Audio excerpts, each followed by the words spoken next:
Yo, dude. Hello. Okay. My standpoint is, truthfully, honestly, my mom has gone to university with someone who was from North Korea and was underneath the DPRK. I thought you were going to talk about. And I thought you were going to talk about China. You want to do both? China, North Korea, doesn't matter. Okay, start with North Korea then. Start with North Korea. Okay. So I have heard this woman herself talk to me and my mother about the fact that her family, her family's house had burnt down. And again, this is the example that people like to point to because it had happened. And if you don't save the photo of Kim Jong Un as your house is being burnt down, you will be penalized by either going to a work camp or something or other. And something happened where I don't know if something had happened to the photo. And her father got taken to a work camp. Okay, so you're saying that this person that you know personally told you that this happened to them, right? Well, okay. I was also, keep in mind, I'm 19. This was told me when I was 13. Okay. So this was a while ago. There might have been some like telephone game kind of shit, right? This is some propaganda from 2020, so that sounds like it came out after you would have heard about it if your dates are right. But I'm showing, can you see my source on the screen? Yes, I can. So I've got a Daily Mail article here about that. North Korean mother faces prison for saving her children from a house fire instead of portrait of Kim Jong-il. So that's what you heard, right? Okay, no. I'm not saying, I could be mixing up with the fucking fire, whatever. I'm saying that her father was sent to an internment camp because of a issue or another with the photo of Kim Jong-un that they had in their household. And she literally, like, what? Is this woman just coming here to spread capitalist propaganda against her own country? So Is this I'll like, explain. what you're trying to say? I'll explain why that might happen, right? But first I want to just go over this because this is something you mentioned. I just want to show you something. This is some propaganda, and you might have just got it mixed up, sure. But let's just look at this propaganda, right? So this was like a common story. I don't buy Daily Mail. I know. Daily Mail. This is just one of the sources, though. It was reported everywhere, like CNN and all this. These places would have reported on this. I just picked up the first one that I found. So this was the propaganda, right? So that somebody was facing prison for not saving the portrait of Kim Jong-il in a house fire because she saved her children instead. So I'll show you. The source of this is from the newspaper Daily NK, right? So Daily Mail is reporting on something that a different news organization called Daily NK reported on. Here, I just clicked on that link. It took me to the Daily NK page. Mother faces punishment for failing to save Kim family portraits. So what we can see here in this article, I hope you're still listening. Sources in the area told Daily NK. So Daily NK here is using anonymous sources to say that this happened, right? Now, normally, anonymous sources are okay, but the organization that is using it has to be unbiased and reputable. Unfortunately, Daily NK isn't. Let me show you something about Daily NK. I'm still on their website. I'm going to their collaborators page. Under their collaborators page, the National Endowment for Democracy. Daily NK receives funding from the National Endowment for Democracy, right? So they're funded by this organization. Now, let me show you what this organization is. I'm just going to their Wikipedia page. Even on Wikipedia, it admits, upon its founding, the NED assumed several former activities of the CIA. Political groups, activists, academics, and some governments have accused the NED of being an instrument of U.S. foreign policy helping to foster regime change.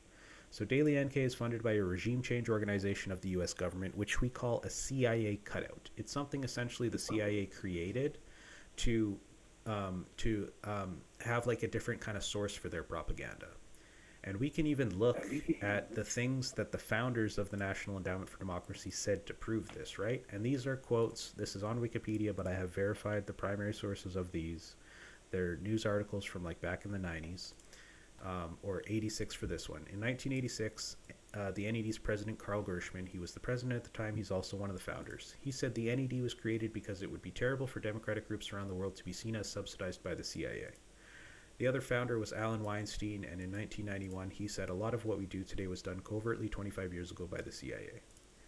So this is the problem, right? This is where this propaganda is coming from.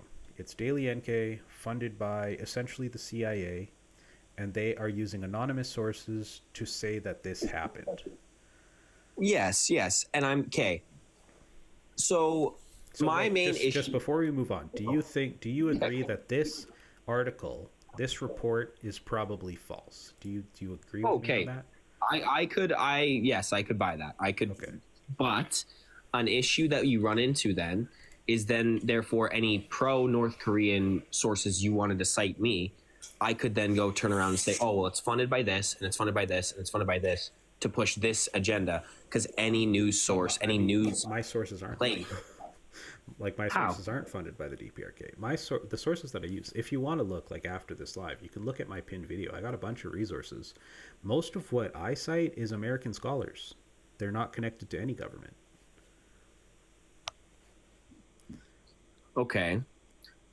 Well, the point being here is that if there are people from North Korea who have escaped from, again, one of the largest, or I think, heavily militarized zones in like the North Korean DMZ, if they have managed to somehow escape from there and they report back like their living conditions, their experiences, how does that then invalidate what they're saying? How, like, because they literally experienced it, they witnessed it. So for one, almost nobody tries to escape through the DMZ because it's like because you will get blown out. What happens mostly is like North Korea has a pretty big border with China, so people mostly there's a river that separates them. People mostly just find a way to sneak out somewhere along that river. They get to China, and then most of them eventually find their way to South Korea. The reason they go to South Korea is because when they get to South Korea, they will be like set up with a job. They'll get like training through this facility called Hanawon, which, by the way, it's like a prison essentially. They're locked in. They can't leave. They have to have a mandatory 3-month stay at Hanawon. They learn like the skills to integrate into capitalist society because it's very different from North Korea. And then they will often get like job placement programs, and they might even also get like a subsidized apartment to live in. So that happens quite often. The problem is before they get to Hanawon, they have to go for a 3-month stay somewhere else. And I can pull up a source for this. I think it's CNN. Before their 3-month stay at Hanawon, they actually have a 3-month stay at the NIS, the National Intelligence Service, which is what the West commonly refers to as South Korea's spy agency. So is that in this article? Is this the right article? Yeah, so upon arrival, this is CNN. Upon arrival in South Korea, defectors must spend up to 3 months undergoing security checks by the National Intelligence Service, NIS, a process meant to sniff out North Korean spies. So when they make it to South Korea, they are imprisoned for 3 months. They can't leave, it's mandatory, by the NIS, the NIS used to be called the KCIA, by the way. I don't know how much you know about South Korea. It's a U.S. puppet. The U.S. created it. They had the KCIA, the Korean Central Intelligence Agency. It eventually was renamed to something else and then to the National Intelligence Service. But it has like the same goals as the CIA does, to spread propaganda against their enemy. So at the NIS, what will happen, and this is where this can happen with the defector that you have like heard stories from. At the NIS, like it says here, at first they're trying to sniff out North Korean spies. So they brutally interrogate people to try to make sure they're not North Korean spies. But then what they start to do is try to extract intel out of these people. Now, of course, they don't actually care if it's true or not. The only thing that the NIS wants is to be able to say, a defector told us this happens in North Korea. So what they'll do is, and by the way, everything I'm saying, you should watch. There's a documentary called Loyal Citizens of Pyongyang and Seoul, which you should watch, which kind of goes over a lot of this too. It talks to defectors and a lawyer who works with defectors. But anyways, what they'll do is, for instance, they'll ask leading questions. This could be where like the propaganda about the portrait comes from, right? They'll say, oh, another defector told us that if you have a speck of dirt on your portraits, then you get punished. Is that true? I have also heard that one. Yeah, so what these people will say is they just want their time with the NIS to end. So eventually they'll just go along with it. There might also be financial incentives for them to go along with it. So they'll just say, yes, I did hear that. And then now the NIS has 2 defectors who they can point to say there are now 2 defectors that say that if you don't properly protect your portraits, then you are punished for it. So they do a lot of that kind of propaganda. And again, they don't care about uncovering the truth. So they're like there is a defector industry. I'm not sure if you're aware of it. There's like reality TV shows in South Korea that feature defectors giving these like sob stories for entertainment value, and you get paid a handsome sum of money if you get featured on this show. So what people essentially do is they compete to tell the craziest story so that they're featured on the show, and they'll get paid like $10,000 or something if they make it to air. So there's a lot of issues with it. And what I can show you is one really interesting thing. There's a Guardian article called "Why Do North Korean Defector Testimonies So Often Fall Apart?" Now this article is written by Ji-young Song. Ji-young works with defectors. She does interviews with defectors to get defector testimony. And this is her essentially admitting all of the flaws with the defector industry. She says cash incentives and the Western media's endless appetite for shocking stories encourage refugees to exaggerate. So this specific article, the main thing is about this guy, Shin Dong-hyuk, who he had a book written about him. I have it right here, Escape from Camp 14. This guy testified in front of a UN commission about his time in like North Korean prison camps or whatever, right? So shortly after he did that testimony, the DPRK released a video, North Korea released a video of his father calling him a liar. So when he saw that video of his father, he recanted some of the most important parts of his testimony. He admitted to lying about certain things, like what camp he was in, the age he was in the camp, things like this. So that on its own at least shows that some parts of this testimony is fabricated, right? Because this guy straight up admitted that he lied about it. But there's something more interesting, is that this article, I used to use this article as a source a lot until I realized that this is like a truncated version. This is like a sanitized version of this article for Western audiences. At the bottom, it links to her blog, and her blog post is actually quite a bit different in the making of North Korean defector activists. This one's a lot longer, but it also has something really interesting here that I like to point out. She says, "This work is partly my own confession, observation, and self-assessment to improve the quality of North Korean studies." So she feels like she's contributed, at least in some way, to lies being spread about North Korea because of the work that she does. And she created this as a confession. She made this big blog post explaining all of the reasons why North Korean testimony from defectors can be very unreliable and can lead to straight up fabrication and lies. Yes, but that's also like one thing you have to keep in mind too is the fact that they literally have to escape the country. Yeah, like, so I mean, I can talk about that if you want. Like how I'm just like, how does that signify freedom? How does that signify the ability to live properly? Like, sure. Now, sorry, I want to say, I understand. I understand they are under embargo. I understand it is an impoverished country, so therefore, by default, the quality of living there will not be great.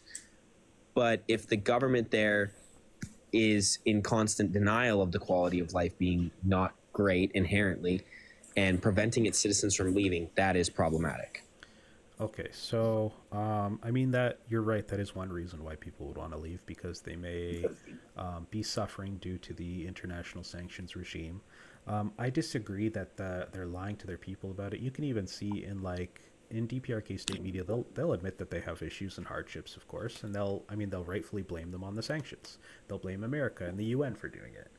But so here's the issue, though. Like, if you know that the sanctions exist, one thing you might not realize as an effect of the sanctions is that the currency they use in North Korea is virtually worthless outside of the country. because the sanctions regime has devalued it so much. So if you want to legally leave a country for whatever reason, one of the things you need is money, right? So, well, yes. So if you're, where do you live? America? Canada. Okay, so I do too. So if our Canadian dollar, let's say that we can let's say we earn $20 an hour, and it costs $10 to get a fast food meal or whatever, right? That's all well and good.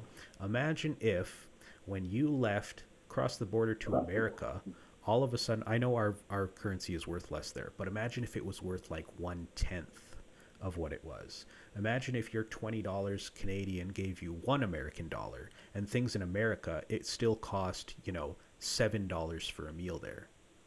You're not going to be able to afford anything. So that's the kind of situation they're dealing with in North Korea. They can't afford to travel because their money is worthless outside of the country. They can't afford to get a hotel somewhere. They can't afford to get an apartment somewhere, right? So, like I said, one option then is if you leave illegally, if you run away, if you escape, and you make your way to South Korea, they'll send you to that Hanwha facility. They'll teach you how to integrate into capitalist society. They'll set you up with a job. They might give you an apartment, etc., etc., etc. So that's one reason. Another reason people might leave is literally because they're escaping persecution. There's one very famous instance. You've probably heard about it. I don't know if you've seen this guy there's a video of this guy running for the border. This is one of the ones who did defect. That's the video that I saw. Yeah. So this guy, most people don't know anything about this guy. One, he was a soldier, so that's important, right? They shot at this guy when he was trying to escape. The other thing, though, that's important is when he made it to South Korea, alive, by the way, he did live. He spoke to a newspaper in South Korea, and he confessed that he had committed a crime in North Korea which caused a death or led to the killing of people. This guy was accused of murder, and he was escaping persecution for doing that. And when you get to South Korea in that instance, they'll give you safe haven, right? So that's another reason why people could leave. And you could say that, there maybe are some unjust laws in North Korea that people would be escaping persecution from, sure, whatever. That's fine. But there are legitimate reasons. Well, not legitimate, but there are reasons why you could understand why people would leave, right? Yeah. So one other thing that I'll mention is the total amount of defectors is like somewhere over between 30,000 and 40,000, right? So people like to say a lot of people defect, but it's really interesting when people say that to me because comparatively, very, very few people do. When we talk about that 30,000 plus number, the vast majority of those people fled when there was like an actual famine happening in North Korea. Have you heard of the Arduous March? Yes. Yeah, so that was in the mid-90s. It was caused by a few things, right? They had a series of years of bad weather. The Soviet Union had just been illegally dissolved. That was their biggest trading partner. They had like some serious, horrible famine conditions for several years. People were dying, etc., etc. The North Korean government knew that they couldn't guarantee that they could feed their people. So they freely opened the borders to China. And a lot of people left. Like tens of thousands of people left during that time specifically. And this also plays into the whole like defector stories angle. Because a lot of the people that left, when they left, there was legitimately horror situations happening there. And that's all they know. They may have, a lot of these people grew up during that time. They might have been like in their teens or even a child during this horrible famine. And that's all they know of North Korea. And they speak on that, right? It doesn't apply anymore. North Korea is not under those famine-like conditions anymore. They have some food security issues because of these sanctions, but people aren't actively starving to death en masse. So that's where that's the source of the vast majority of defectors. But even if we think about it, right, there's like 100 or so people that tend to defect every year. It slowed down during COVID because they locked the borders up a little bit more because they're super paranoid about the pandemic. But even before that, it was like 100 or so people per year who would defect. That is an extremely low amount. Like I like to, this isn't a one-to-one comparison by any means, but I like to pull up the expatriation rate from South Korea 500,000 people move away from South Korea every year. Oh yeah. Like, that's insane. People are, you could say people are fleeing South Korea. South Korea has many of its own issues. Oh, of course, yeah. Like to begin with, like I'm not saying that I don't want you to think I'm some like capitalist grifter either. I don't like. I'm not pro-capitalist, but I'm not all the way pro-communist either. I really honestly don't know where I fit politically. I know I fit politically, socially, but I guess not economically yet, because I haven't been able to do enough research. But well, I mean, you're still young, right? Like I was probably less. I was probably more pro-capitalist than you were when I was 19. I'm in my 30s now. No, and I understand, like, because I see where capitalism is taking the U.S. right now, and the U.S. is taking a nosedive after Trump got in office, and that's one thing that actually, here. We don't got to talk about the U.S. It's not the point of the conversation happening here. How is why do they call it the DPRK, the Democratic Party of North Korea? Democratic People's Republic of Korea? People's. Oh, sorry. Anyways, to us, it's North Korea. Well, yeah, North Korea is like the Western name, but their official name is DPRK. Western name, yeah. They don't like being called North Korea, by the way. Okay. How is it a democratic society if Kim Jong-un like inherited government? Sure. So I don't know if you were here when I was talking about this before, but essentially what we have is... No, this is my first time seeing you live. This is my first time seeing you. Well, I was talking about it earlier in this live. I don't know how long you've been here, though.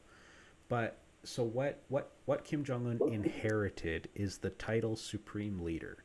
Right, so this title is just mostly like an honorary thing. It makes him kind of like the face of the nation, but that's not his actual position in government. For his actual position in government, he was elected by the people as president of the State Affairs Commission. So a lot of people like to call it like a hereditary monarchy or something like that. You've probably heard that. It's definitely not a monarchy.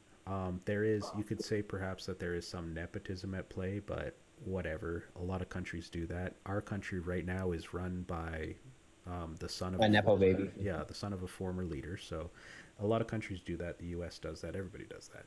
But even then, so most people are fine with that because those people were elected. Well, so was Kim Jong-un. In 2019, he was elected for the position president of the State Affairs Commission. So that job specifically has, well, for one, the other reason why it's not like a monarchy is because while all three Kims held the title of Supreme Leader, they all had different positions in government. So none of them have done the same job. And especially in the instance of Kim Jong-un, he is not even the most powerful person in the country. Kim Il-sung was during his time. Kim Jong-un isn't. Kim Jong-un is in the, like I said, he's the president of the State Affairs Commission. Even according to their constitution, the highest organ of state power is the Supreme People's Assembly. Kim Jong-un is not in it. According to their constitution, the Supreme People's Assembly has power over the State Affairs Commission. There's an article about it that quotes some articles of their constitution that state this. So for one, Article 6 of their Constitution says the organs of state power at all levels, from the county People's Assembly to the Supreme People's Assembly, are elected on the principle of universal, equal, and direct suffrage by secret ballot. But it also says, is this the one that quotes? So it talks about the Supreme People's Assembly. It's the highest organ of state power in the DPRK, above roles like chairman and supreme leader. So specifically, it's like what we can see is the Supreme People's Assembly is above roles like supreme leader. So he's not even the most powerful person. You could say the person with the most power is, there's two different people that could be considered to be the most powerful person. There's Kim Tok-hun, who is the what's his position? Someone in chat knows maybe. And there's Cho Ryong-hae, who is the chairman of the Supreme People's Assembly. Okay. But as for democracy, like the system they follow is democratic centralism. It's the same system that China uses. It's the same system that the USSR used. It's pretty much the same as Cuba's system. Okay, yes. But my only question is why in most of these communist societies, why does it always end up being one party wins every year and there's no swing? Like, no changes in government. Nobody wants, like, and you could say, well, it's because that's the right party. But you could also say it's because of fear for picking the wrong party instead. You know what I mean? Like, can you understand why I would think this way? Yeah, yes. I used to think the same way. But my question is, like, you clearly don't like the US. You probably don't like Canada. Do you like our multi-party system? Do you think it's democratic? Yes and no. I feel like power is really centralized I'm from Saskatchewan, and I feel like power is disproportionately placed in the East Coast, where cities are higher populous. And I understand, again, maybe why you would, like the Canadian government would think they would need to focus all their resources there, because that's where a lot of our Canada's economic stimulus is from. But Alberta comes out conservative basically every year and is like a global powerhouse. Like on a global scale, I think on like a quality of life, like the main quality of life index, again, I forget what it was called, but it came out ahead of like Nordic countries. It's like a top 3 in the world for quality of life in Alberta. Yeah, I don't like any of those indexes because they tend to be like funded by the U.S. government. Oh yes, yeah. They're definitely following like capitalist ideal. But the main point being is that like with Ontario, they have 75 seats in House, and then Saskatchewan we get 14. Like Saskatchewan, Alberta. All right, no, I think Ontario has more than that. I think Ontario has more seats. Yeah, well, when I'm talking about democracy, I'm not even talking about like population distribution kinds of things. What I'm specifically talking about, like, for instance, the NDP, some people consider them to be like socialist. They're not. They're like another capitalist party, right? Do you think if there was an actual party that was like followed the type of like socialism or communism that like North Korea follows, do you think that they would be allowed to take power under our system? I honestly, I don't know. Like, I don't know, because it would think about it this way though, right? Because we've got like we are similar to the US in that basically money rules everything. So whoever has the most money, they essentially are able to prop up whatever candidates they want, and those candidates are typically the ones that win. Do you think those people who have all the money would willingly give up their power even if the majority of people wanted to vote for like socialists? Do you think that they would just willingly give up their power? Oh no, that's right. And that's one thing for sure is like you will get countries that, like, again, the U.S. and Canada are incredibly corrupt in aspects of like certain tax cuts for wealthy friends of the leaders of parties and stuff like that. 100%. But you also get that in a majority of governments. I feel like even in a communist government, the only issue with a social, like a legitimate socialist party being present in Canadian politics is that there would have to be a large shift in how the Canadian populace feels about communism. And is that because of fear mongering for the past 80 years against communism? Yes. I'm not going to deny it. I'm not trying to deny it. I'm just saying that, again, it would take a lot of shifting, and once that Communist Party would get into place, you have to dismantle a lot of concurrent systems, and it would take a lot of time to essentially rebuild us as communism. Because you would essentially, in my opinion, if you were to do it, you would have to tear everything down and build it anew from the ground up. Yeah, so because its foundation is capitalist. yeah, I'm not a reformist. So there's two different like types of socialists or communists, you could say, right? There's people who believe in reform, that you can like slowly change capitalism to be like socialist. I don't believe that that can ever happen. I'm a revolutionary. I think, like you say, it needs to all be torn down, and that's what happened in the USSR. It's what happened in China. It's what happened in North Korea. But what essentially my point is, talking about like the people who have all the money, who have all the power, not wanting to let go, is, from my perspective, the U.S. and Canada is essentially a one-party state. That one party is capitalism. So Yes. there's nothing that is able to run against capitalism, and it never will be unless something radical happens. So from my perspective, what I see is, I see Canada as functionally a one-party capitalist state, and I see North Korea as a one-party communist state. And just from that metric, like, a one-party capitalist state is bad, because capitalism is designed, as you say, to benefit the few at the expense of the many. So we take Yeah. the tiny portion of people who are very rich and very powerful, and they are the only ones who really benefit from the system of capitalism, and that's why they seek to uphold it by any means necessary. Meanwhile, under communism, specifically what communism is designed to do is the opposite. It's designed to benefit the many over the few. So the few people who would want to exploit people and, for instance, like, steal their labor value, those people aren't allowed to. Those people are suppressed. So under one system, we have the majority of people, the working class, being suppressed at the benefit of the tiniest portion, and under the other system, at least you can at least believe on paper that that is what, like, socialism and communism is designed to do, right? Is to benefit the many at the expense of the few, who would be the exploiters. So I think one of those is good, and I think one is very bad.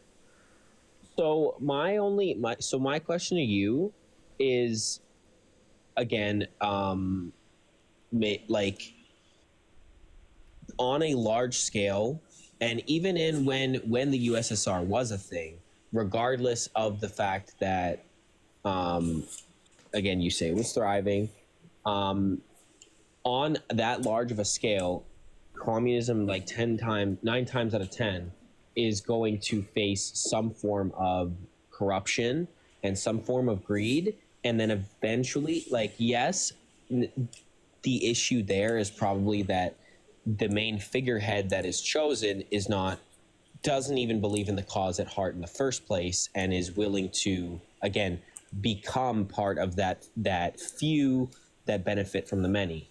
However, it would be really hard, I feel like, to root out a leader who could create a proper communist society without corruption and greed playing a part. I don't know. I think you believe too much what your capitalist government says about communism. Like, I don't think that's the case. I think there is instances where, for instance, people could try to, like, say, oh, we're communist, we're trying to institute communism, but they don't. People are corruptible. That's definitely a thing, but that's why I support the system that is democratic centralism, because it is more than just one person. And it is specifically designed to prevent that from happening. Like, a lot of people don't know. A lot of people call Stalin some crazy dictator. They don't know Stalin literally tried to step down multiple times. He wasn't even allowed to by the party. They wanted him to stay in power because they believed that he was the best person to hold that position at the time. So there is a whole, it's not one person that controls things in any of these countries. It's a whole government worth of people. But there's this myth that, the dictator myth, right? The West would have you believe that all of their enemies are run by one person under their iron fist, and this one person has all the control and nobody can stand up to them in any instance. It's just a fairy tale. It doesn't exist anywhere on earth. It hasn't really existed. Even in the times of kings and queens, they had a whole, like, court of people. They had a whole group of people who were like-minded to them, who benefited from, like, the oppression that they wrought upon their people, and were complicit in it, and supported the king or the queen or whoever is the leader in doing it. There has never been any instance where one singular person has, like, ruled over an entire population. It just doesn't happen. Yeah, but Okay, actually, I just read this because I didn't fully read your thing because we were too busy talking about North Korea. Tiananmen Square, I have seen pictures of what had happened, and Tank Man is like the #1 thing people point to. Yeah, do you know Tank Man's a video? Is it a video? You didn't know that it's a video? Because I'm going based off the information that I have. I haven't done any research about any of this stuff that you are very clearly well versed in. Yeah, Tank Man's a video. A lot of people don't know that, and I find it interesting. It's by design, right? But this is even like a CNN report here on it that shows it, right? So there were pictures of Tank Man. A bunch of journalists were watching this happen. At least one of them was taking a video. Some of them were taking pictures. But even like this video disproves a lot of the common narrative around it. This is a zoomed out view. There's Tank Man. There's the line of tanks. Do you know what's in the background here? That's no. Tiananmen Square. So for one, these tanks are leaving Tiananmen Square.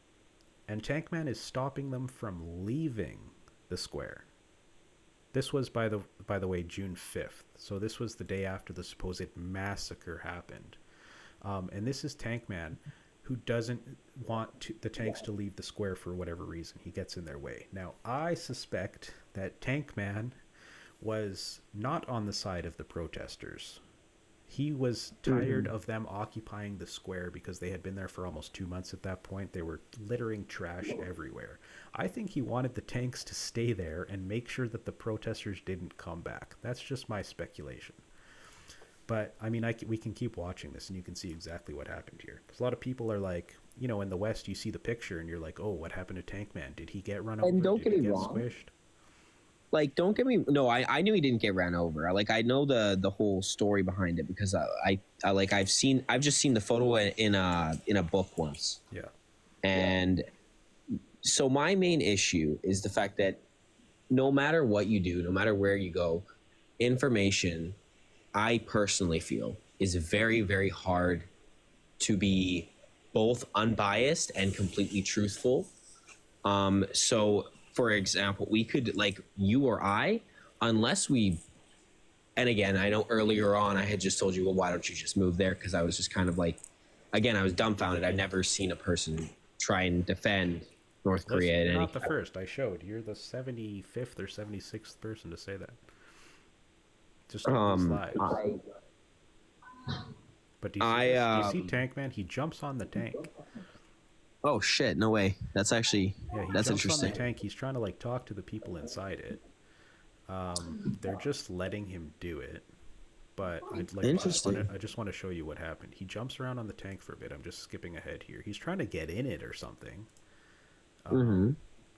Now he steps off of it. He's standing next to it, and I'm just skipping parts just to see. Okay, he gets back in front of it. He goes in front of it again. He blocks it again. Oh, I don't even know if this picture shows it. So even CNN is not showing the whole thing. That video continues, and it shows some random people come up and pull him away. Okay. And see, and this is another thing. Like, I personally, again, I don't know what your financial situation is, but Canada is not. I've been homeless 3 times in Canada. Oh yeah, okay. Once for us. Yeah. We like do not have again, even a very easy, it's not very easy for us, even if we had the money, to travel to China or a North Korea, simply because of our government's like what's the word, like stopping us. Our government just stopping us because they don't want us to go there because of the reputation, I guess, these countries have in the Western world. Yeah. However, I personally, honestly, I don't know if I can make a solid decision, because I do know that the West is corrupt, 1,000%. The West is corrupt and only serves its best interest. But I also can't prove that the Eastern world doesn't also feel that way either. So like, and don't get me wrong, I've seen clips of China, like I think it's Chongqing, yeah. right? like that place, it's crazy. China is living in like 2050. Yeah. However, I also can't guarantee that they're not living in 2050, and also not violating human rights, because I haven't been to China. I don't know. Again, me talking to someone from North Korea, I know people from China. I haven't really talked to them about like their life there, mostly because they had left when they were 3 or 4 and just don't remember much to begin with.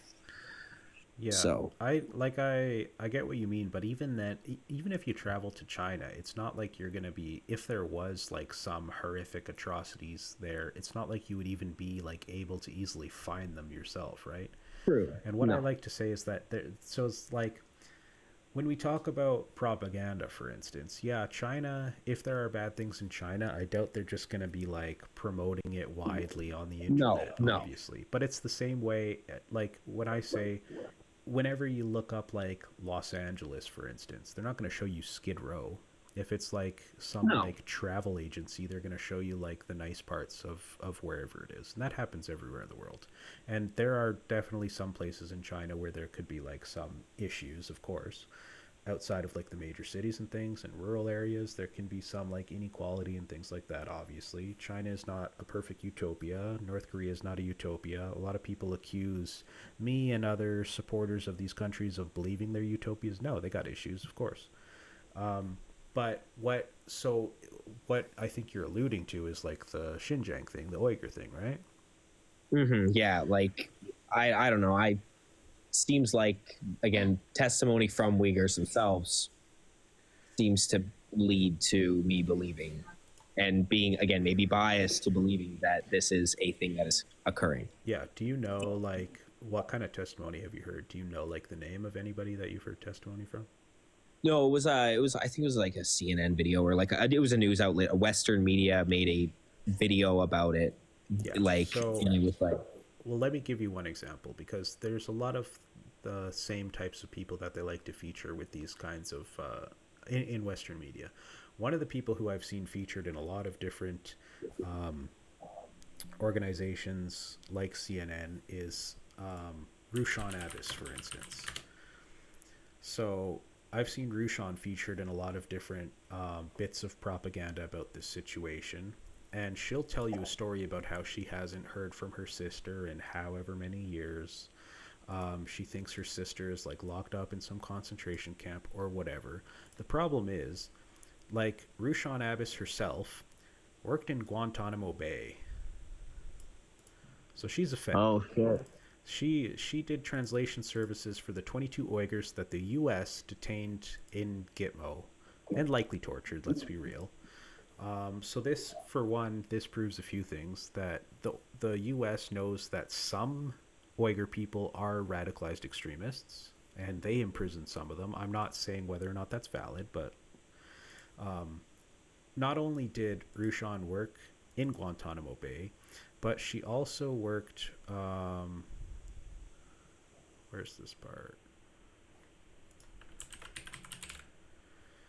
So I think this was before she worked in Guantanamo Bay. She worked for Radio Free Asia. Do you know what Radio Free Asia is? No, I'm guessing it is an anti-communist, Yeah, or well, like it's American list state. funding. It's American state media. Okay. So it's like I showed you the Daily NK before. Remember that? Yeah. Well, the Daily NK, they use anonymous sources to lie about North Korea. Radio Free Asia does the same thing. They use anonymous sources to lie about North Korea, but also China.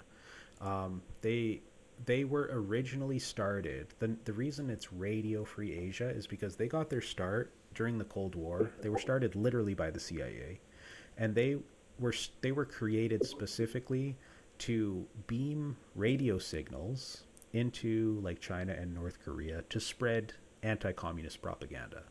So that, yes, that is their goal, is to spread anti-communist propaganda. They were eventually repurposed into their modern iteration, which is just a media organization. It's American state media, and they've been caught lying a lot about like China and North Korea.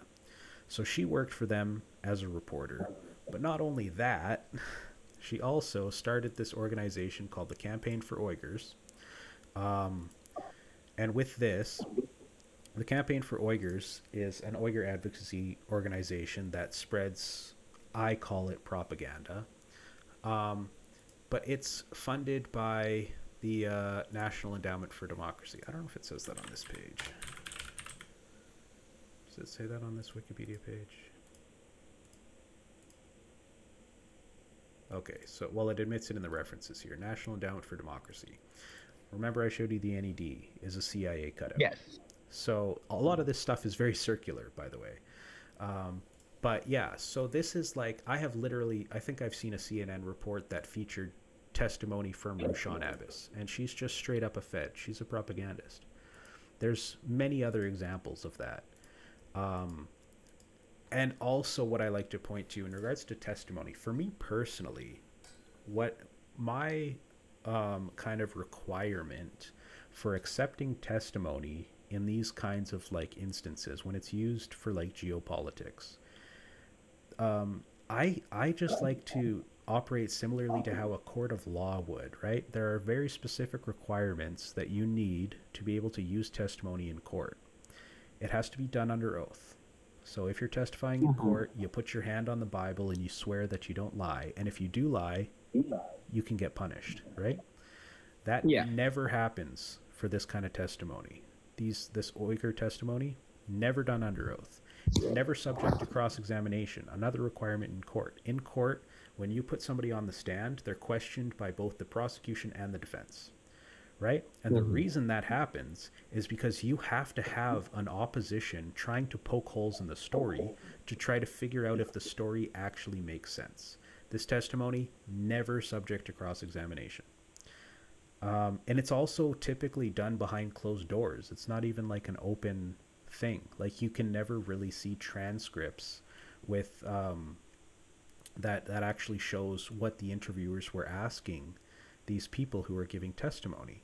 And often, like I said with the North Korean thing, they'll ask leading questions. They'll say, oh, somebody else told us that at this concentration camp this happens. Did you witness that? Like, they have this is one reason why you need cross-examination, why it needs to be done under oath, and why it should be done in public, not in secret, because we need to know how this testimony was taken and if there were manipulation at play. It's never I've looked into so many different instances of testimony, and it never follows any of those laws. It would never hold up in the court of law, and that's a problem for me because it's a big accusation. People say that there is a genocide in Xinjiang. That's an extreme accusation, and that requires an extreme amount of proof, right? Like, that's one thing that I will say is that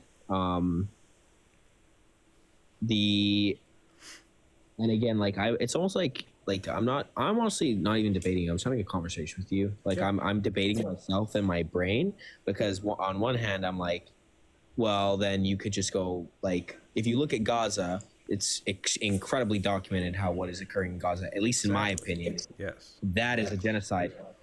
And then I'm like, well, there is, and again, this is the information that I still have in my brain, is that there is a Uyghur Muslim genocide, but then why isn't there as much evidence about if you were to search up Gaza genocide, it's going to show you photos again of I probably can't. It'll be no. But what I'm showing, but I mean, like, have you seen this picture before? Yes. Yeah, so this is the only bit of actual evidence that I've really ever seen about this supposed genocide. And I don't really understand it, because what are we looking at here? These are just people in the same jumpsuits. You could see the same thing in the US at a prison, right? In the US, you wear matching jumpsuits in prison. So what is this supposed to prove to me? Believe it or not, there are people in China that commit crimes. China does have prisons, right? Everywhere has prisons. So I don't see how people take this picture as proof of anything other than that China does indeed have prisons, and that some people who are Uyghur commit crimes sometimes, right? Oh yeah, for sure. But that's my issue too, is I've seen some unbelievably horrific things coming out of Gaza. I've seen the insides of Palestinian children's skulls. Yeah. That's something that like haunts me. There is zero I evidence. haven't seen anything. I haven't seen anything about there isn't like anything. Proper photos aside from, again, like outsiders. And then again, fuck, I keep saying, I'm stuttering, sorry. It's fine. You're doing good. One thing that I guess now capitalist propaganda brain is like, well, okay, it's because it's censored. It's because China's not allowing anyone. Yeah, and I do hear that argument a lot, but it's impossible to me. We live in the age of technology. Everyone in China has a phone. I was going to say, I feel like it's not possible for nothing to get out, right? The other issues is that, sort of related to that, this would be the first genocide in human history without a refugee crisis. There's no refugee crisis. There is a certain amount of people who have left China, a certain amount of people speaking out about it. Nothing that would even closely resemble a refugee crisis. So, and the area we're talking about, it's northwestern China. It's very remote. There is a lot of instances where people could quite easily escape over the borders into neighboring countries. There's no refugee crisis. There's no evidence. But one question I would ask you is, do you think that it's okay to dismiss any supposed proof or evidence if it is directly funded by the U.S. government? Do you think that that is enough of a reason to like discount it? Directly? Yeah. Probably. Directly, probably. I feel like, but I also feel like by any government. Okay. Because I feel like... well, yeah, I agree with that. But would you say that if there was a genocide happening, there would be like an independent source for it? There should be, yeah. There's just so many independent sources for Gaza. Yeah, so one thing that I do on TikTok specifically, I had a challenge here. I put out a challenge. I said, if somebody can present me a source that proves that either a genocide or even just like some kind of, mass human rights violations were happening in Xinjiang to the Uyghurs, I would delete my account. I had 32 people attempt it. 32 different people sent me sources that they think proved a genocide. I traced all 32 of those directly to the U.S. government. Yeah. I have a playlist. You can watch it. Like, you can go through and watch some of the videos. I have a playlist on my channel called Challenge Attempts. 32 different sources.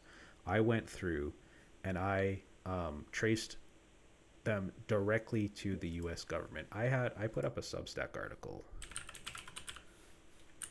You know Substack? No, I don't actually. It's like a blogging platform. So I have a Substack. I write articles sometimes. I just put one up. Somebody had saw a video that I had made here on TikTok, where I claimed that there's some group here on TikTok called the Uyghur Youth Initiative, and I was able to prove that they had worked directly with like CIA funded organizations to spread propaganda. So I made that claim in a video, and somebody told me that I had to prove it. So to prove it, I sent them a link to a website that I have. Do I link to it on here? Yeah.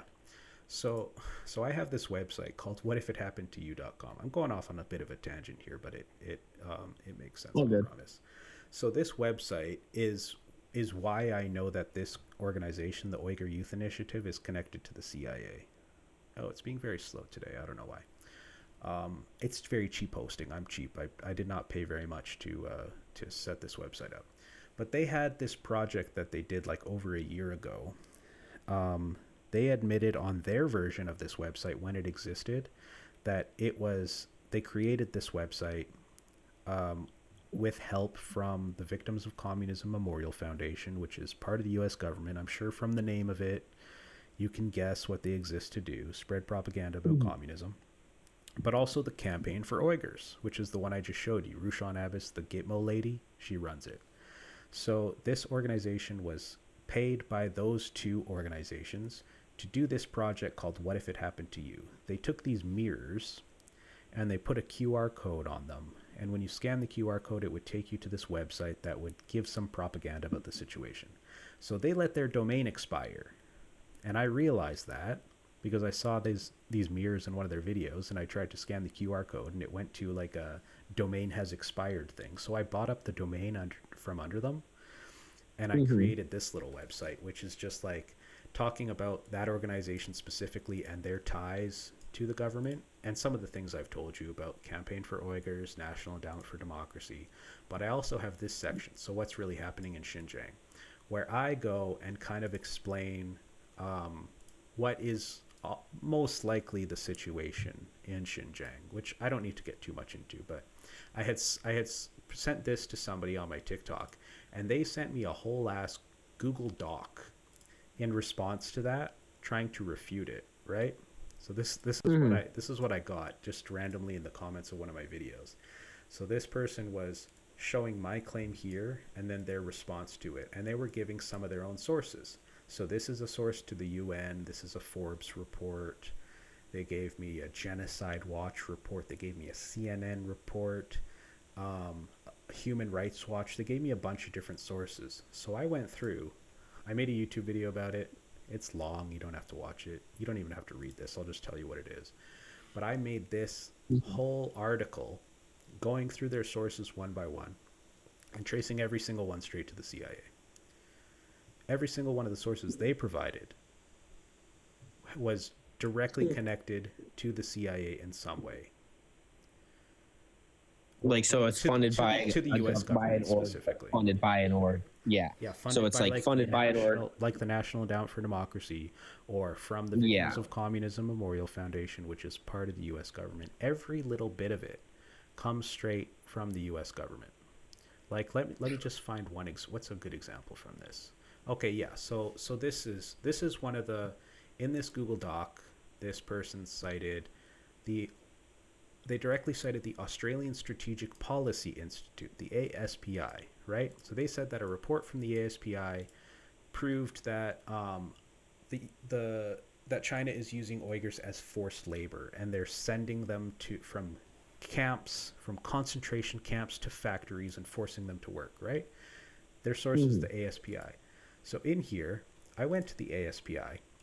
I'm very familiar with them, by the way. People have tried to use them as a source a lot. So I went to their funding page, which I can even pull up right here. This is on their own website.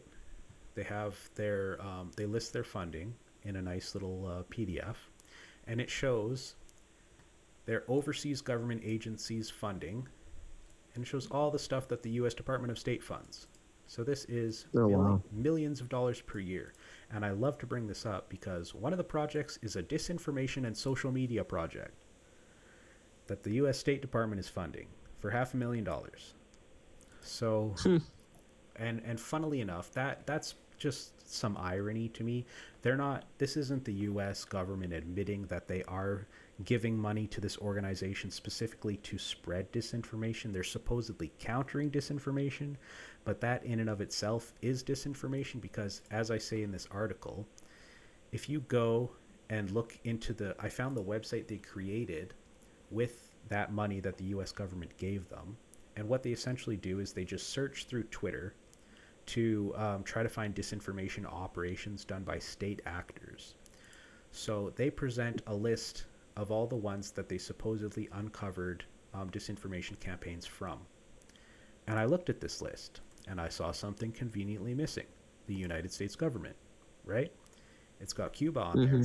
It's got China on there. It's got Russia on there. It's got Iran on there. It's got a bunch of U.S. enemies, but it doesn't have any... it doesn't have the U.S. It doesn't have Australia, who, by the way, ASPI it was started by the Australian government.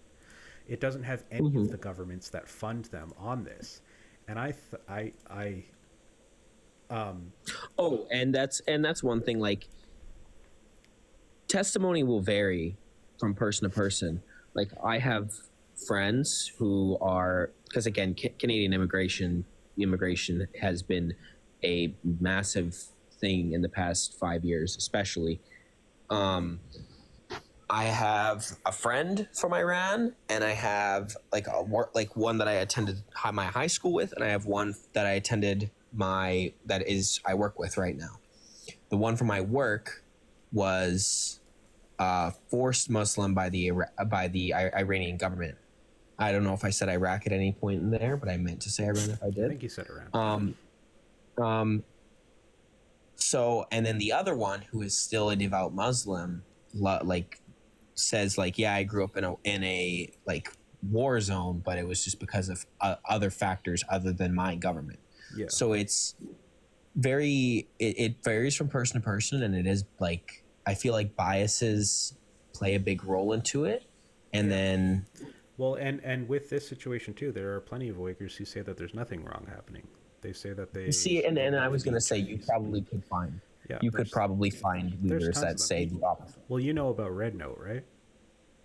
Yes, I know about Red Note. Yeah, that's a big thing on Red Note because it's mostly Chinese people using it. So there's plenty of Uyghurs on Red Note who make videos, and they love China. They love being part of China, and they have no issues. They say there's nothing bad happening there. But and that is a good point, that yeah, of course there's two sides to every story. And sure, you could say that maybe those people are paid by the Chinese government to say that, of course, right? But from my perspective, right, again, I take it back to the court of law. That's what I like to think about. What happens in court, right? You've got the prosecution and you've got the defense. So in this case, the prosecution would be like the U.S. because they have accused China of committing genocide. The defense would be China. Well, who has the burden of proof, right? The burden of proof is on the one who makes the claim. So it's not up to China to prove that they're not doing a genocide, although they try to do that. It's up to the U.S. or whoever accuses them to prove that they are. So that's why we have to look. If we want to scrutinize the testimony, we have to scrutinize the testimony of the people that are claiming that something bad is happening. And that's what I do. And with this instance with the ASPI, right? Like, I prove that the ASPI spreads a lot of propaganda about this. And I show that they are biased towards their funders. That's what I do in this article, because I show these are all the countries they identified as doing disinformation campaigns, right? And I say, oh, well, maybe the US just isn't doing disinformation campaigns on Twitter. Maybe there's nothing to find. But I pull this up. This is a story that just came out recently, like last year, about the Pentagon running a secret anti-vax campaign to undermine China during the pandemic. They did this on Twitter. They were spreading propaganda on Twitter targeting China's COVID vaccine to Filipinos. They didn't want Filipino people to take China's COVID vax because that would maybe make them more sympathetic to China because China provided them this vaccine. They spread propaganda on Twitter to Filipino people telling them that the Chinese vaccine would actually give them the virus. So this disinformation campaign probably had a death toll. There are probably people who were convinced not to take this vaccine that probably died of COVID because of this US disinformation campaign, which came straight from the Pentagon. And it's conveniently missing from ASPI's website. Interesting. Isn't that interesting? I mean, honestly, I'm not gonna lie to you. One thing that you have shown that you know how to do your research and that you can back up your shit. However, I'm not saying I fully agree with what you're saying, but I can definitely understand where you're coming from and why you believe what you believe. I'll say that. Yeah. I have to go watch Severance with my aunt right now. She's bugging me. Yeah. But I appreciate the fact that you could have just a civil conversation about it, even though we have differing views. No problem. And what I'll just say before you go is I don't expect to change anybody's minds in the moment.